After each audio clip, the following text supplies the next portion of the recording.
All right, so we're going to work on exercise 52, explaining how this one works, how we can do this. This is the first time we're going to create a data frame from some data. In our example, we have a list of well, we have lists of different information, and our goal is to create a data frame from this. Let's see, a couple things to look at on here. In our data frame, we're going to have, this is all of our population data in this column, total area in this column. We notice that has a title on this one. The column has a column name, population. This is a column name, total area. Then we also have the cities in here. What I want to point out to you is that there's no column name for this. So what this means, and in particular, like this would be the indices for our list. So we're not going to enter all these things in the same way. This is data. These are names of indices. Yeah, so we should look back. In this case, we're accessing column data, and we're going to try and create something using column data. So we should look back up a little bit further ahead here, and we could see, I would focus on this one. We're going to try and create a data frame from multiple columns. And the best way to do that is to create a dictionary where the keys are the column names and the values are the actual column content. So we can do that right here. We're going to say df, which is a very common, just kind of generic variable name for a data frame. We're going to say df is equal to pd, data frame. And then we're going to create a dictionary. We're going to create a dictionary where the column names are the keys, and then the values are the data that we want to hold. So in this case, let's say population is the data that we want to carry in here, and the name of this is going to be population. And we could do that, do a comma in here. We're going to say total area is area. And let's just try that for starters and see kind of what we're working with. So you can see in this one, we are pretty close, right? We have the population, we have the total area. The problem is that by default, it's putting up our indices to be 0 through 4. Let's go back and change that. We can go into our code. And what we're going to say, we're going to add in another argument, another parameter to this data frame creation. And we're going to say names, maybe name, I don't know the syntax. I think that should be here. I think it's name.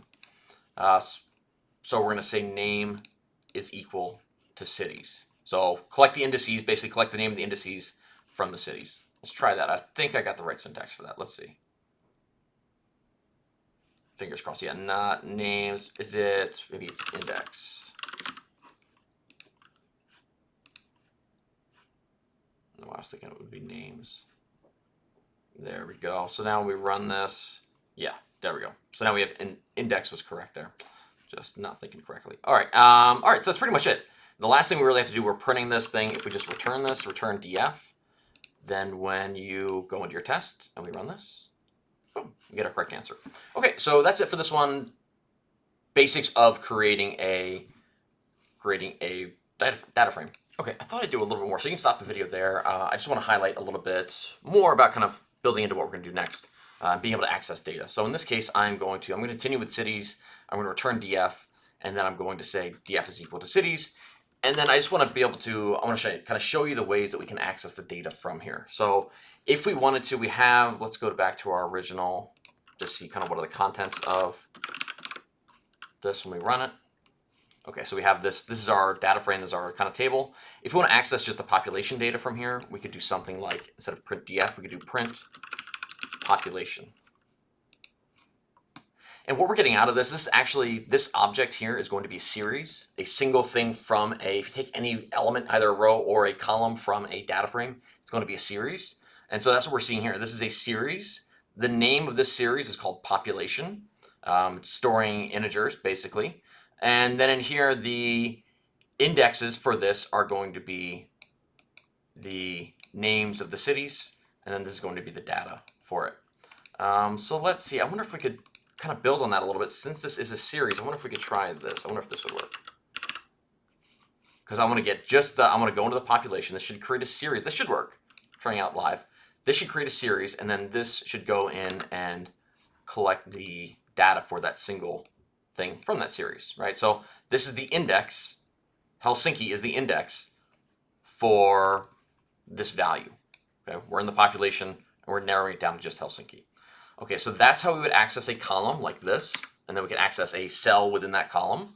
We could also do this to access a row. When we do a row, though, for example, let's go back to, let's show df again. Just start from there.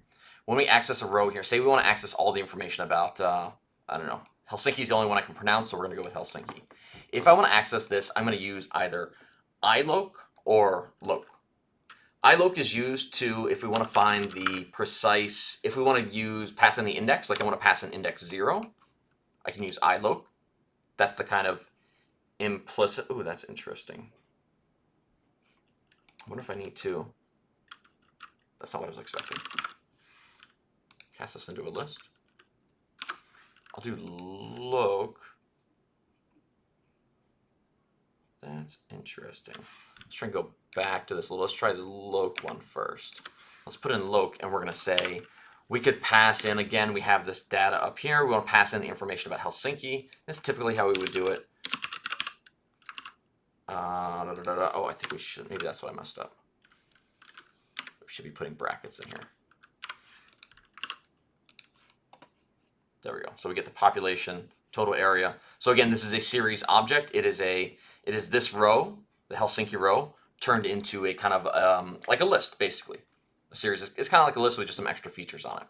Again, the population is now the index, total area, or population is index 0, total area is index 1. Let me go back to iloc. I think I just did that without brackets. I think that's what messed it up.